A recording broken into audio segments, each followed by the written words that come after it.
তোরা একদিন এই মহল্লার মাটি ভিজাই দিছিলি, তাই আমি বাইসা থাকতে এই মহল্লার মাটিতে তোর স্বপ্ন আমি সত্যি হইতে দিব না।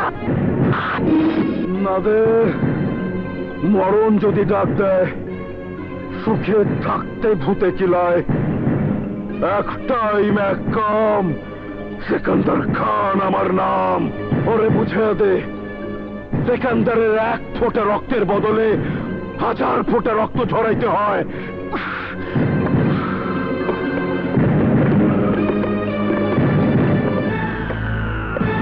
তবে আজ সবার সামনে প্রথমে চিচিং ফাঁক করে দেবো, তারপর উপরে নিচে সব জায়গায় রক্ত আর রক্ত বাই করে দেবো।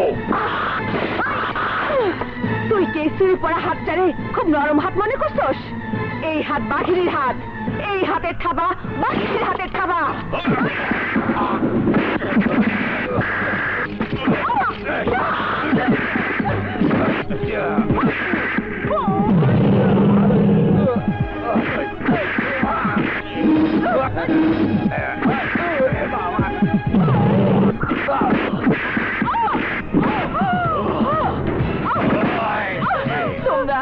তোমরা সবাই কেউ হারাই থাকবা, আমার মায়ের পাশে কেউ খারাইবে না।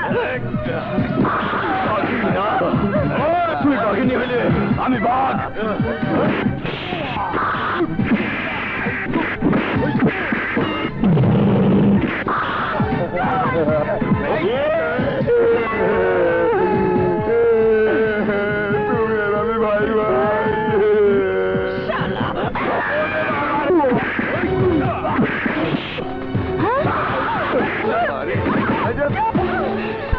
দাদি তুমি দাঁড়াও, আমি এক্ষুনি চাচুকে ডেকে নিয়ে আসছি।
আপনারা কি আসলে মানুষ না মানুষ রূপের জীবন্ত লাশ? আপনাদের কি কোনো দায়িত্ব নেই? কয়েকজন মানুষ রূপী পশু প্রকাশ্যে দিন দুপুরে একটি মেয়ের ইজ্জত নষ্ট করার জন্য তারা হাসা করছে, আর আপনারা হাত পা গুটিয়ে মূর্তির মতো তামাশা দেখছেন। এই হাতকে হাতিয়ার বানাতে হবে। আরে মানুষ তো আল্লাহ সৃষ্টির সেরা জীব। আল্লাহ মানুষকে সৎ পথে সংগ্রাম করতে বলেছে অন্যায়কারীকে ধ্বংস করার জন্য। আর নিজেদের শান্তি প্রতিষ্ঠিত করতে হলে অন্যায়ের বিরুদ্ধে প্রতিরোধ করে তুলতে হবে।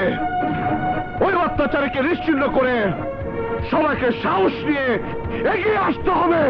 আর তা না হলে সবাইকে ওই সেকান্দার খানের গোলাম হয়ে কাপুরুষের মতো ধুকে ধুকে মরতে হবে।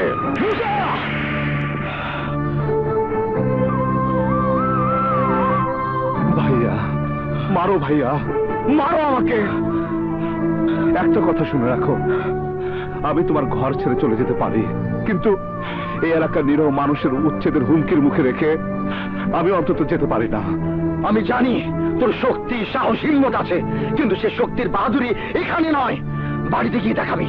চল চল আমার সাথে।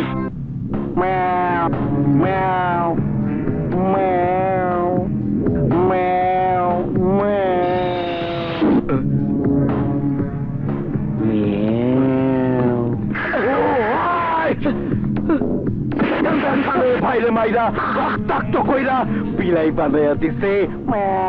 হুজুর, আমি তো মনে করেছিলাম লাল রং লাগিয়ে দিয়েছে, এই যদি রক্ত হয় তাহলে তো বাগদার থাবা খুব ভয়ঙ্কর। মুসা, মুসা, মুসা! এক মুসারে তো তোরা দাফন করে আইছস, এটা আবার কোন মুসা? তোরা ওরে জ্যান্ত কবর দিয়ে বুঝাই দেবে।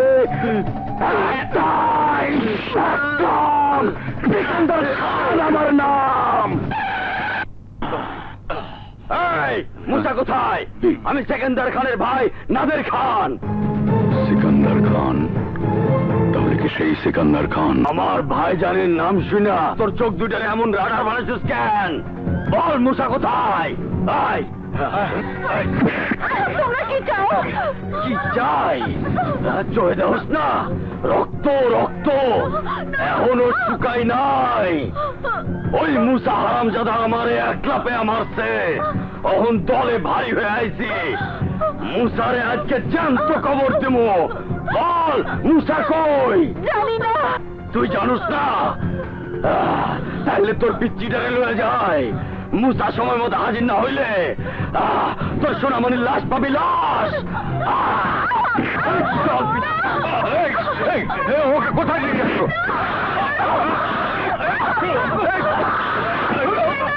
বাবাকে যা বলার আমি বলবো। এই না টিকিট, ট্রেন এলে সোজা বাড়িতে চলে যাবি। ভাইয়া, আচ্ছা তুই কি চাস তোর জন্য আমি আমার রতনকে হারাই? মামুন, মুসা কোথা? মুসা জলদি ডাক, সেকেন্দার খানের লোকজন রতনকে তুলে নিয়ে গেছে। কি হলো? যা, দেরি হলে ওরা আমার দাদু ভাইকে খুন করে ফেলবে। মুসা নেই, ট্রেনের টিকিট কেটে ওকে আমি গ্রামের বাড়ি পাঠিয়ে দিয়েছি। যে সেকেন্দার খানকে এলাকার সমস্ত মানুষ ভয় পায়, সেই সেকেন্দার খানের সাথে ও পাল্লা দিতে চায়। মশা হয়ে হাতির সাথে লড়াই করা যায় না বাবা। যাই করুক না কেন, মুসা কোনো অন্যায় করে না। মনে রাখিস, যে বাড়িতে মুসা নেই সেই বাড়িতে আমিও থাকতে পারি না। বাবা, বাবা মুসাকে তুমি লালন পালন করেছো মাত্র, আর আমি তো তোমার আপন ছেলে। সেই ছোট্টবেলা থেকে তুই মামার বাড়িতে বড় হয়ে শহরে চলে এসেছিস। গ্রামের মানুষ জানে মুসাই আমার একমাত্র ছেলে। বিগত 10 বছরে তুই কি একবারও বাবা মা ভাই বোনের খবর নিয়েছিস? ওই সন্ত্রাসীরা তোর মা আর বোনকে নির্মম ভাবে খুন করার পর ওই মুসাই তো নিজ হাতে ওদেরকে দাফন করেছে। মা আর বোনের খুনের বদলা নেবার জন্য উন্মাদের মতো খুঁজে বেড়াচ্ছে, আর তুই তো তোর সংসার নিয়ে ব্যস্ত। আরে আমি যদি মরি তাহলে আমার লাশ ওই মুসাই দাফন করবে। বাবা, এবার ভেবে দেখ, কে আপন ছেলে আর কে পর। দাঁড়িয়ে আছিস কেন? যা, এখন তো রতনকে তোকেই উদ্ধার করতে হবে। রতন না তোর রক্ত। যা, রতনকে ফিরিয়ে নিয়ে আয়। আমার মুসা থাকলে এতক্ষণে রতনকে উদ্ধার করে নিয়ে আসতো। এতে যদি মৃত্যুর মুখেও যেতে হতো তাও সে যেত।